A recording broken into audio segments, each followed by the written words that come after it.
Welcome back to episode 2 of my Camp America series. Sorry, the camera's a bit lost scope than last time because I had to format my SD card and I tried to move it back into the right place, but it didn't work. So today's episode is camp options. Obviously this does depend on the type of recruitment fair and when in the year you go.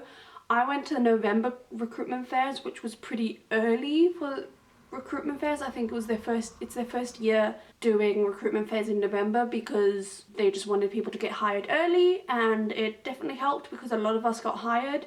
Different recruitment fairs will have different camps because obviously certain camps only start recruiting at certain times, and then obviously it also depends on the length of your camp. So you usually, when you get to the recruitment fairs, you will get a list, but this is obviously not about the recruitment fairs, this is about the camp options, and it just depends on your preference and what camp you want to go to.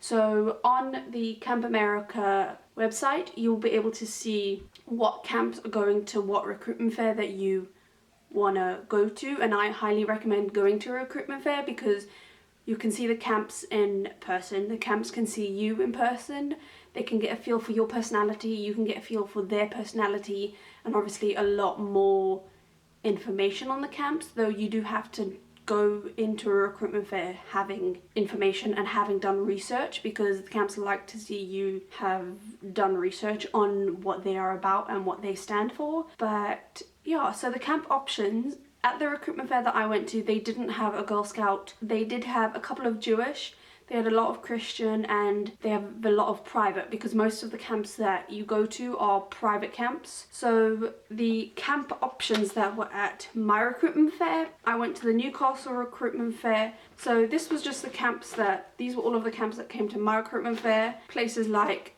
Camp Green Lane, Camp Carolina, Tyler Hill, Camp Bryn Mawr, Camp Starlight, French Woods, Blue Star, Camp Modine, all of that stuff. So obviously the camp options are just depending on what you prefer, whether or not you prefer going to an all-girls camp or an all-boys camp, or going to a Christian-based camp, going to a Jewish-based camp, going to an outdoors-based camp, going to a media camp. So it just does depend on your skills, what you want to go see, how many kids you want to be around, how many staff members you want to be around, because a lot of these camps do have campers from about 300 sometimes to about 900 campers.